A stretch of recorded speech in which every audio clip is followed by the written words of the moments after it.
So yesterday on Friday, May 29th, the cop Derek Chauvin, who murdered George Floyd on Monday in Minneapolis, was arrested and charged with second-degree manslaughter and third-degree murder. However, his cop buddies that also helped him to kill this innocent black man, they still have not been arrested yet. All four cops have been let go from their job at the Minneapolis police force. So in case you guys don't understand the charges, third-degree murder in Minnesota, it pertains to when an individual kills another person, but it's not a premeditated murder, and the act that caused the person to be killed was an inherently dangerous act. So that's what third-degree murder entails in Minnesota. All right, and also he was charged with second-degree manslaughter, so that's a very positive development in this tragic case. It's unfortunate though that it took nearly 4 days for the main cop who killed this man to be charged, but that just points to the lack of accountability of the police forces in America. But we're gonna get to that as this video progresses.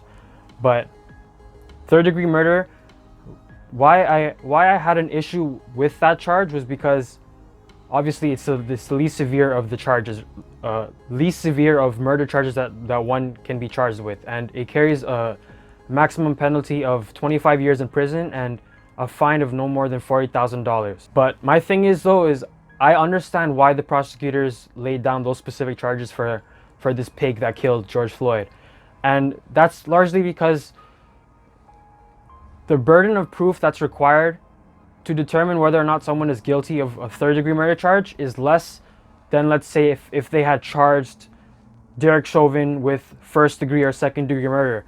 And mind you, when you look at like many jurisdictions across America, and even in Minnesota, oftentimes police, when they use lethal force on civilian populations, they often walk scot-free, and this is because they're being prosecuted by prosecutors that have special relations with them. And what they do is they often will overcharge them. They'll give them a very severe charge, and then they'll under-prosecute them. So you'll see people walk, like the guy, the bastard that killed Michael Brown in 2014, Darren Wilson, he walked scot-free. There's just many cases. I believe the cops that killed Mario Woods, they also walked scot-free. So I can understand why they laid down a third-degree murder charge, because perhaps they're trying to increase the chances that this bastard is going to get convicted, but that remains to be seen. And honestly though, like when you look at that video though, how can you come away from it and not come to the conclusion that the officer wasn't trying to kill the man? He literally had his knee on his neck for 8 minutes and 46 seconds. Now, it doesn't take a scientist to realize that it does not take that long to completely snuff someone and deprive oxygen from going into their brain. And also, there was even an officer at the scene too that was like, yo, shouldn't we move him to the side, like maybe? And what Officer Chauvin's response was, nah, let's just leave him there where he is. And mind you, his cop buddies, they had also pressed their own damn body weight down on George Floyd. And in case you forgot, George Floyd was already handcuffed and he was already placed on the ground. So you really stop and think for yourself, was all that kind of force necessary for a man who had allegedly used a counterfeit $20 bill? If you're a rational human being, does it make sense for you to be applying that amount of force all because someone allegedly used a $20 counterfeit bill? And you see that leads to the main point of this video that I'm making, is just that the police in America just have a lack of accountability measures in place. This is not about training, none of that, all that bullshit. No, this is about a lack of accountability. There are not enough measures in place to make sure that the people that are supposed to protect and observe every citizen are doing their job. And also, another important development that I learned was that, and now I don't know whether George Floyd and his murderer know each other, but they did work as security guards at a popular Latino nightclub in Minneapolis. In fact, the former owner, she was saying that they didn't work on the same days, George Floyd and the officer, but she did mention the fact that Derek Chauvin, the murderer, right? They had certain kind of cultural days at this club, right? And on the days where there were like Latin music nights, he got along well with the patrons, but she was saying how Derek Chauvin did not enjoy working the African American nights, and oftentimes when fights broke out, he would use mace and he would call the police.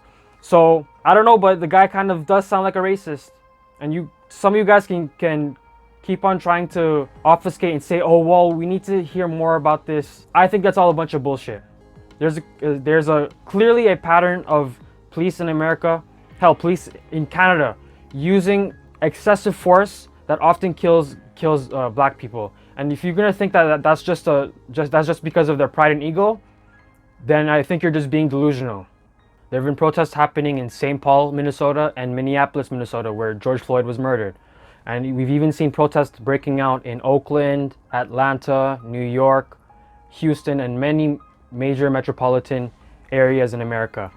And one of the criticisms that I've been really seeing is that people are just been grandstanding and saying, oh, how is looting your businesses and your mom and pop shops gonna bring back George Floyd? This has changed from being about a man that was killed by police to being about people just looting and stuff. And obviously I'm not condoning burning down businesses and burning down police precincts, but I'm also not gonna wag my finger and act like some superior moral being.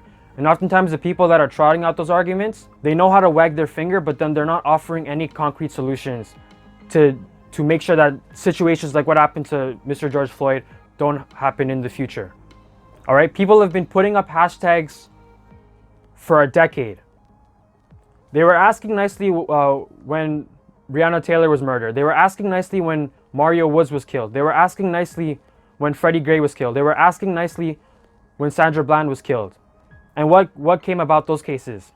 If you're constantly being punched in the face and spit on and dehumanized, don't you think it's human nature that eventually you're gonna fight back? If it was your group of people, would you just sit there and take it if you were constantly being dropped like flies?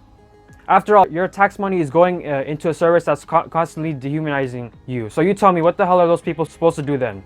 Since you have all the answers and you know how to deal with this issue. I just wanted to say rest in peace to George Floyd.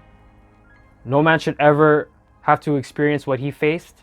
I'm going to leave a link if you want to contribute to his GoFundMe.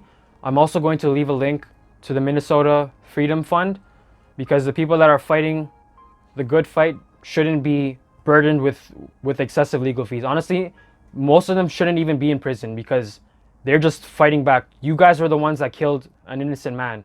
They're just responding to it. So I'm going to leave a link to the Minnesota Freedom Fund. If you can, or if you want to, you can donate to them. As always, thank you for watching. Until next time.